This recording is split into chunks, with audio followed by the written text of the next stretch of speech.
exemplary conduct in speech and in deeds should be pursued by all of us as leaders. While the need to be closer, comrades,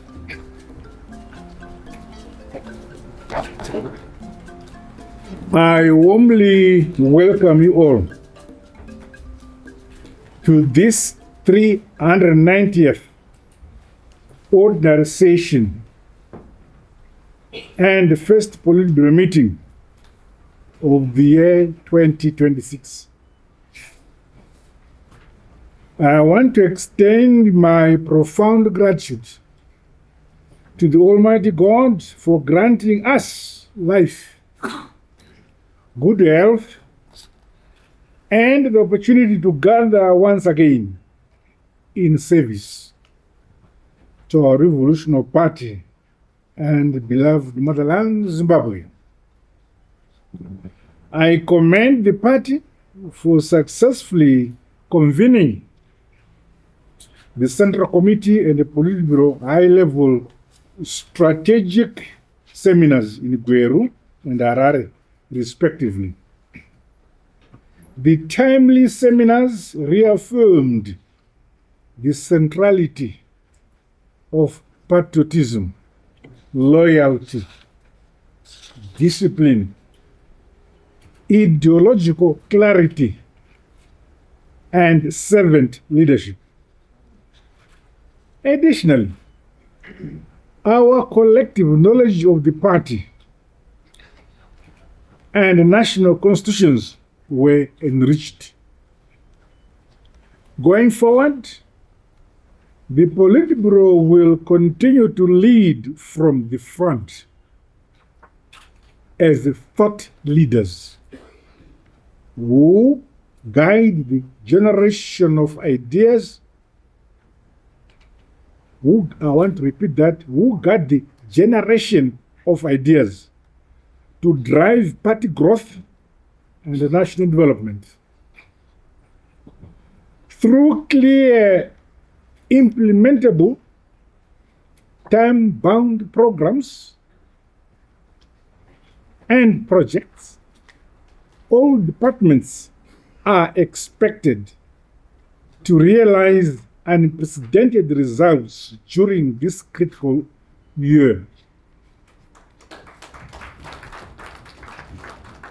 Comrades, on the economic front, our ZANU-PF-led government is championing bold, consistent, and people-centered policies. Overarching principles are fiscal discipline, prudent monetary management, as well as increased production productivity across all sectors of our economy. As a result, our country is registering progress in relation to macroeconomic stabilization and overall socio-economic development. Only last week, I attended the Exporters Conference held in the Bulawayo province. It is pleasing that local businesses, including those owned by women and young people, are now active in markets beyond our borders.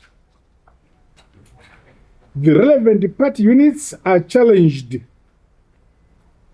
to mobilize our membership beyond production and productivity so that more entrepreneurs enter export markets. Politburo members are further called upon to ensure that their departments at all levels implement party and government programs without exception.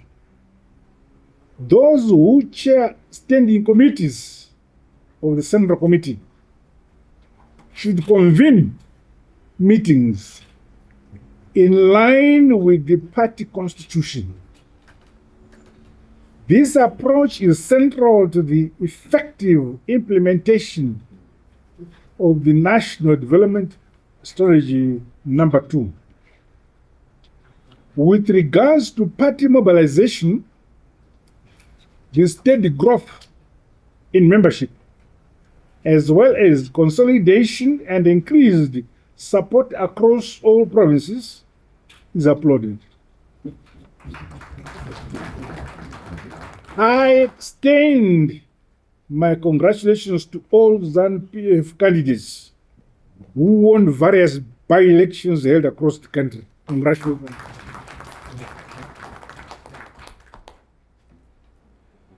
These party victories are a clear reflection of the effectiveness of our grassroots structures and mobilization programs. And I say again to our people on the ground, Makrokoto and Kawape.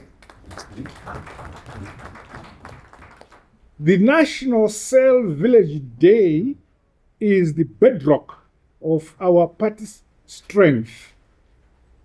It is now an effective tool to reinforce cell village level organization and establish authentic membership.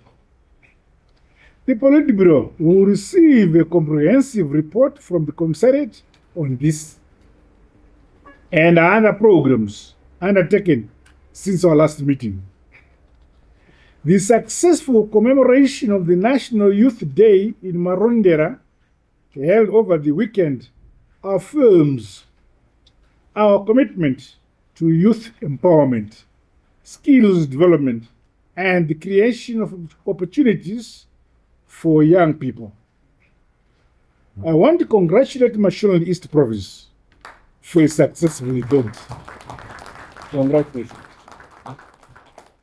My dear comrades, on the engagement and re-engagement front, the 39th Ordinary Session of the Assembly of Heads of State and Governments of the African Union received the report of African Peer Review Mechanism on Zimbabwe.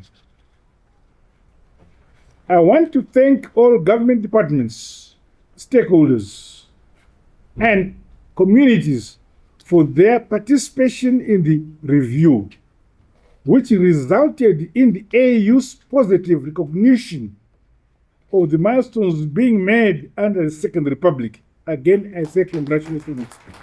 I'm proper to us all.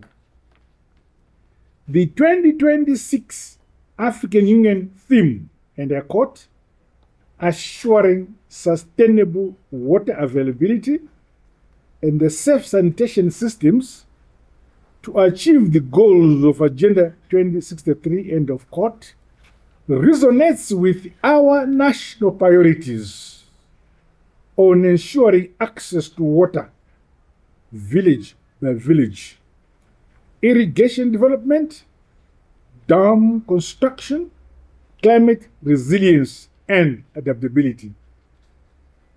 Our country is intensifying the campaign for a non-permanent seat on the United Nations Security Council for the period 2027 to 2028. During the course of the year, we will be hosting the Kumusha Summit, where Zimbabwe is due to assume the chairmanship of this important regional economic bloc. Again, congratulations to Zimbabwe. I expect that the party and the country as a whole to be ready itself to host our visitors in the usual hospitable manner. My dear comrades, the year 2026 presents us with immense opportunities for accelerated socio-economic transformation for the attainment of our set vision 2030. I therefore urge us all to put shoulder to the wheel and face head-on the specific tasks that must be undertaken during the course of the year. In doing so, collective leadership, unflinching patriotism and loyalty, as well as the party unity at all levels, must be strengthened so that we realize these goals we have set for ourselves. Let us approach our responsibilities with renewed vigor, focus, and dedication. Exemplary conduct in speech and in deeds should be pursued by all of us as leaders.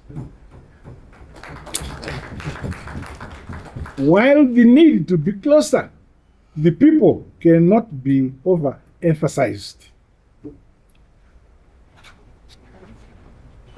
we are a results-oriented party, and I'm confident that we shall continue to deliver successes that benefit all our communities. ZANU-PF is a dependable liberation movement which can be trusted with unity, national development, prosperity, and the destiny of our motherland, Zimbabwe. And that burden, I repeat, that burden rests with us here as the leadership of the party.